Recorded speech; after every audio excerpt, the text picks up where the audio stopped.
Kinong ilam bat kit jong ka HYC Bhoirambong Circle bat HYC Umyam Circle kakhat khandai terik risau araja arpuar kila lej ban hiar jurep ya ka jing pentrei ban te ya ka yo ha Bhoirambong hajan madan kurkalang hadien ba kila yo jing tep ba ki brio ki bon bala ha ka te ga jaka ki de ki bana bar jala bat ki bompat penbiang ya ki kot kisla lan ya ki labo lesen haba jurep ki lalap ya ba ki te ki bar jala ki de na ka jala asam bat lasem ba kimdan satya ki kot kisla ki bobiang bat nakaliang keseng mador hi kala phalino ya ki te ki bar jala shala ka jala Kam hadian kaseng kalai kenduru ya kontraktor ubah pentrei ya ketika yo ubah Michael Dhar bat habakren bat kinong hilam kaseng ula kular bon penbet penbiang no hapo arsngi ya kan labor license jong kitei kinong trei barjela.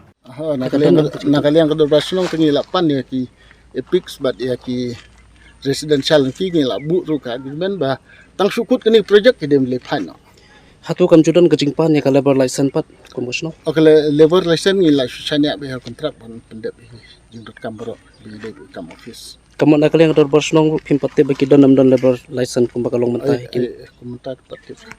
Nado meno ba kini ki dong tri joki pilawan rahang ni menteri kini. Nado ba sedang kini project nomor ba. Kalian tu gitu ki na office ba long la. Batai gitu tu masteri ba. Ani pi. Teh hadin bakalap aseng kumne bambiang kot selana kalian kum kontraktor ki ibe pinlek nang nisman. Nakaliang juga kum kontraktor kuat ban nadu la syah ban penbiang no ikut Islam ban. Yo ka lebar rasa. Kumbakan nongot ba kidong tre jong pihang ni. Kuman ipin tu his pongot ki. HYC Bhoirambong Circle harangkat napo Umyam Circle. Hadin ba ngilayo kajing ujor naki paranong sungsinong hangne. Badan katok kenengut ki khar ki ba one tray hakani ka snong ki ba ila wan ban shakin hane ban page ki labor license ki jongki tingila syam shisha ba nakaliang kini ki dekhar kimdon shisha ya kata labor license te nakaliang ga jongi ga seng ila ong ki ba kin let shwa shala jong ga ying abat hadin bala biang ga kot kasla kila ban one tray hapo kan ka snong ga jongi te komju urung ilayo ban ya kendu bat kontraktor may romba snong te nagaliang ga jongki ro kila pan ka kila ai ka jingya trelang wat ngi tanat na banta ga jongki bara kaju upor nagaliang i kontraktor ro ila kular ban pendep no ikot islah po arsngi la nilai sngi do kata ka jing kular ga jongki te ngi kerpar ro ki ba kin le kumta manta pitep kumba kani ka jala jungi kadai ka jala kedok kam kedok jam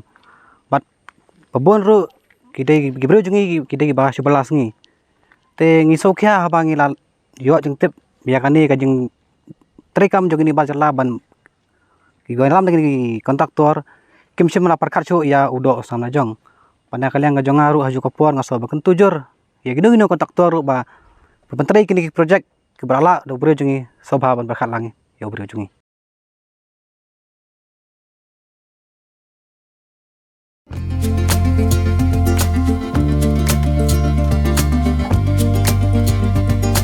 Shanta Group of Institutions, Bangalore, under the leadership of the most popular public servant Shri Dr. K. Sudhakar.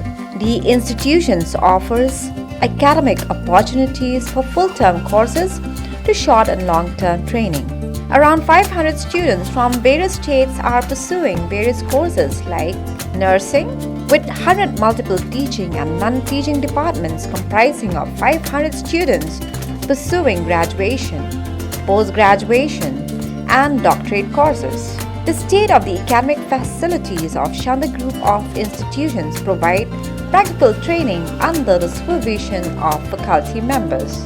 At Shanta Group of Institutions, excellence and academic combined with exquisite facilities like sports and games, gym fitness center, digital library, hostel facilities, and also they provide 100% quality placement and merit scholarship can be provided to meritorious students.